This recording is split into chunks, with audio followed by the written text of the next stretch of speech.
press record on this.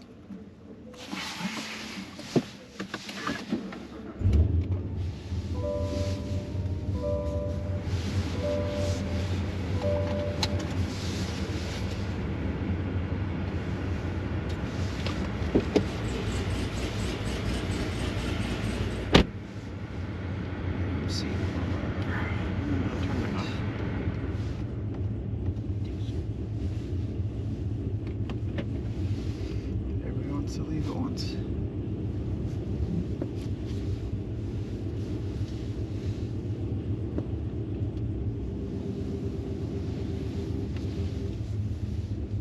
I wouldn't recommend turning left. That person didn't make look back.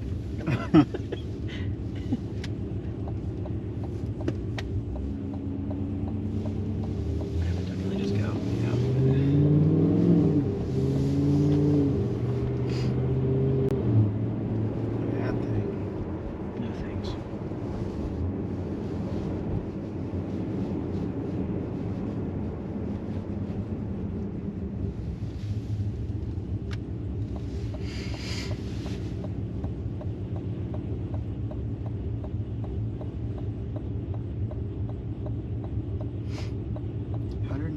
Miles. What a full tank it is.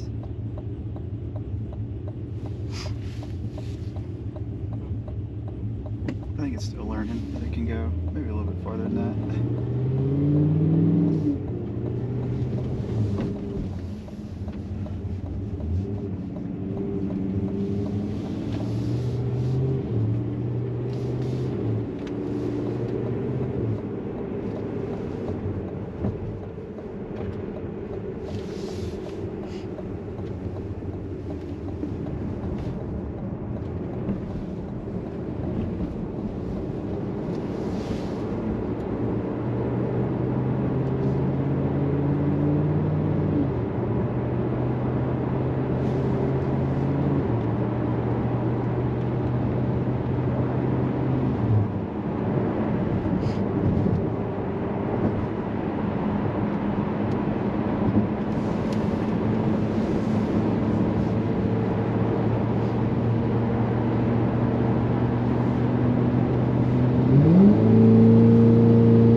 Tell her we're going to be late.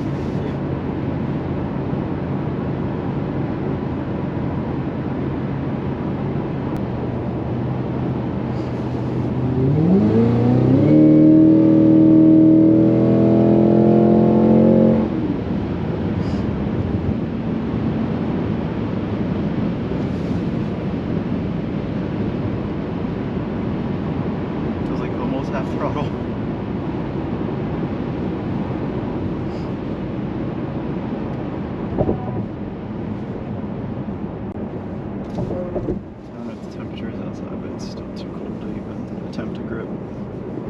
Taking my bike to get inspected and I almost didn't make this bend. No.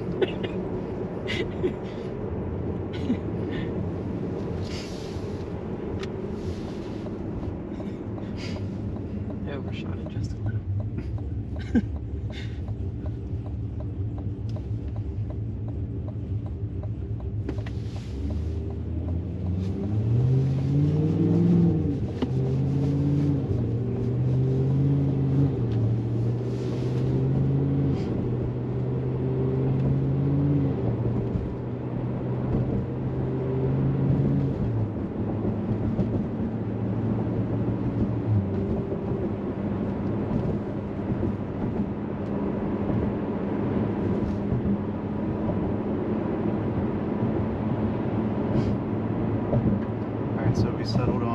got this in March of last year, right? Yes. And had a couple allocations with other dealerships for about a year, and nobody got an allocation or picked up my order. I'd keep tracking it on Cadillac's website, and it would say your order's been submitted, but hasn't been accepted by GM at this time. I forget what the status code was, but kept getting more impatient and more impatient, and we only had one vehicle because we sold, I used to have a Honda Accord hybrid, and we sold that in preparation for this, thinking it wouldn't take over a year to get one. So we were frustrated with only having one vehicle. And then all of a sudden I was on Facebook one night, and there was this dealership, because I ran into this problem like 20 times prior. So I was like, okay, this is just another dealership that was putting their inventory on Facebook Marketplace. Because even if like a dealership would get an allocation, and that allocation would be bought and paid for by the purchaser already, basically it wasn't a car that was going to get dropped off and then sit on the lot until like someone came and was like, oh, I like that one, I'm going to buy it. They were already bought, paid for, assigned to a buyer. So I would keep calling these dealerships, and they'd be like, we don't know what you're talking about. And finally I called one dealership. It was Plymouth. Was it Plymouth? Yes. Cadillac? That sounds right. In Michigan, just outside of Detroit. He's like, yeah, he said he had like 6 on the lot. My salesman's name was Andy Green, and I had him send me pictures and the window sticker on like everything he had, and he had a very similar build to the order that I had submitted. The only difference was we have a sunroof, and I had the sky cool gray seats like the white ones, and this one has black, obviously. So I kind of thought about that for a couple hours because I really didn't want a sunroof. I'm kind of old school, and I have like the mentality that it takes away from the rigidity of the car.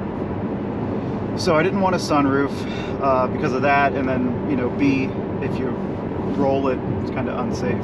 I was in a bad accident over 10 years ago, and I broke the sunroof glass with my head, so I didn't want a sunroof. So he sent me everything he had. I called him back. I was like, yeah, I'll take it. We did all the financing over the phone.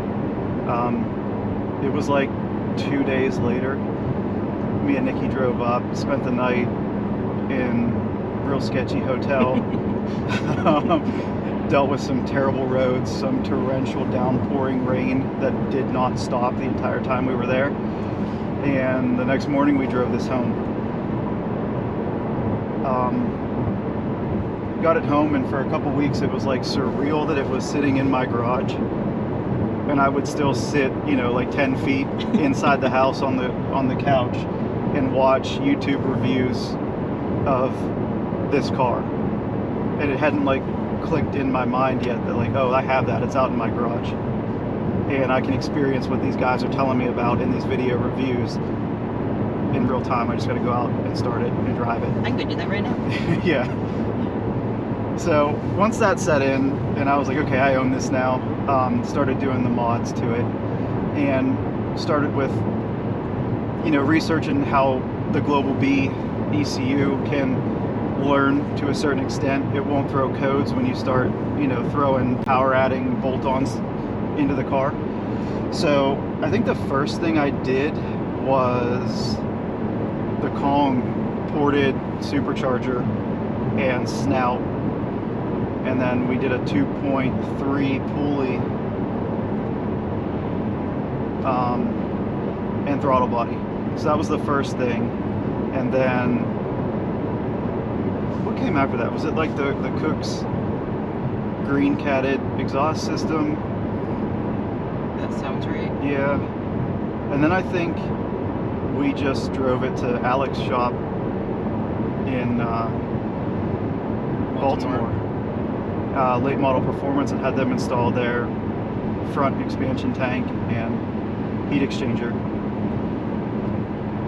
And then we just drove the car and enjoyed it for a little bit. Alec did a baseline pull when we were at his shop, and all those mods that I just mentioned, the car put down, I think, just shy of 680 to the wheels. Yep. Which is STD, no SAE correction. So SAE, it would have been around like 650-ish probably.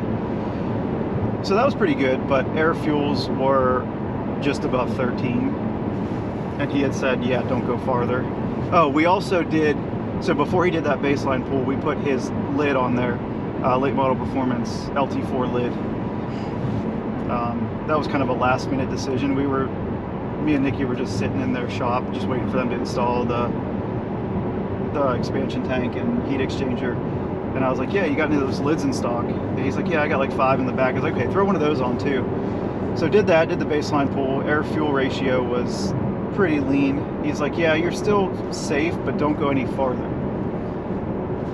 So I started thinking, you know, hey, do I want to definitively void my powertrain warranty and have HP tuners unlock the ECU and the TCM, which we found out that only the 22s can have the TCM unlocked. If you have a 23 or a 24,